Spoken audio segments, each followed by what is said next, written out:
iaitu tentang ayat Quran tadi, Tan Sri. Jangan berlaku zalim. Jadi jangan berlaku zalim ni yang Muhammad fahamlah. Memulakan pemberian wang untuk negeri-negeri ini, kita adil kepada semua.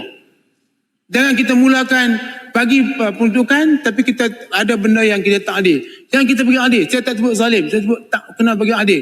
Keadilannya apa Tan Sri? Di bulan puasa yang mana semua kita iktikaf di masjid, angkat tangan tengah malam, Allah makbul doa kita. Tidak ada hijab kita dengan Allah Ta'ala. Kita berdoa. Dan kita minta doa kita ialah supaya kerajaan bagi peruntukan kepada ahli parlimen. Saya minta besok hari PMKT, saya minta Perdana Menteri boleh umumkan sesuatu yang terbaik. Ini untuk pahala. Kalaupun kita politik tak kira ada nombor 2 sebab politik juga dinamik. Kami pun dah lantik pengurusi PN, ni semua cukup dinamik sekarang. Arau, sikit saya nak tanya sikit belakang ni. Ya, tadi yang Mak Arau sebut bahawa formula pemberian sekutu anggota negeri ini tidak hanya berdasarkan populasi atau penduduk itu ya.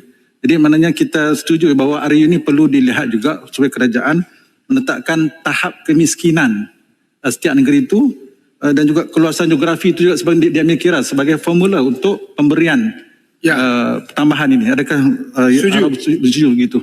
Tapi pemberian untuk orang ni kita jangan ganggu dah. Sebab itu dah termasuk dalam perlembagaan. Tak ganggu dah. Kita biarkan benda tu berlalu. Sekarang ni tambahan ni saya cadangkan wang ihsan tetap. Pemberian kepada ahli parlimen ni jangan lagi bodolak dalik lagi dah. Bagi. Tak bagi banyak pun sikit. Maaf. Tak bagi banyak pun bagi sama rata. Lebih kurang macam tu. Pada semua. Tentang pertanyaan tentang jurang. Saya akui. Sebab itu kalau kita lihat banyak peruntukan pada negeri-negeri. Walaupun dituduh oleh sebahagian. Bahawa kita diskriminasi dan zalim. Namanya doa-doa ni. Sebab kita zalim. Padahal kalau tengok angka. Peruntukan Kelantan, Terengganu, Perlis, Kedah itu bertambah lebih daripada masa dia perintah. Arau. Ya. Jadi tak apa. Saya tegur tidak apa. Tapi jangan kata zalim. Tak bagi. Kerana peruntukan tambah. Saya bagi umpamanya baru ni ke Mada. Permulaan fasa pertama 1 bilion ringgit. Itu di Kedah. Dan banyak pesawat-pesawat padi itu penyokong-penyokong pembangkang. Saya tak soal itu. Dan bukan saja begitu, saya pergi minta percepatkan proses itu. Jadi kalau begini juga zalim, kena ikut hawa nafsu politik yang tak terkawal, susahlah. Ya? Kalau dan baru-baru ini jumpa di Guru Pondok. Mereka mengeluh kerana dulu 2003 pemimpin mereka sekarang ini, SG4, membatalkan semua peruntukan kepada sekolah agama rakyat. Saya tidak setuju.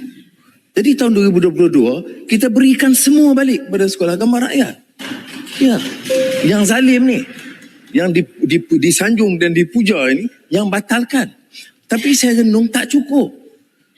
Sekolah-sekolah agama, saya minta kajian oleh ICU dalam keadaan sangat daif. Dan sekarang sebahagian ni kita tak payah lebih kerana ini lubuk-lubuk kata pembangkang. Saya tak peduli. Sebab itu anak-anak kita yang belajar. Tapi bila jumpa guru, saya kata gini. Dulu pondok-pondok dan pesantren ini benteng pertahanan akidah, ilmu dan kekuatan Islam. Sekarang kalau kita mahu pertahankan dia sebagai kekuatan, kita teruskan dengan pengajian dia. Pengajian tradisionalnya, hufaz dan sebagainya. Tetapi mesti ditambah. Itu yang ditambah dengan TVET. Dan ditambah saya kata dengan pengajian digital, AI. Dan saya akan hati-hati untuk mencari jalan bagaimana baiki dan tambah. Ini untuk dari segi apa yang disebut oleh Larut, itu bagaimana kita kurangkan jurang. Kerana jurang sekolah pondok, sekolah agama dengan sekolah menengah kebangsaan pun jauh beza dia. Baik. Begitu juga dengan negeri. Sebab itu di Sarawak kita dukung sepenuhnya menjadikan energy hub. Sabah sekarangnya blue economy. Sepenuhnya kita bagi sokongan kerana dia menjadi suatu kekuatan baru, strategi baru untuk mengembangkan ekonomi Sabah.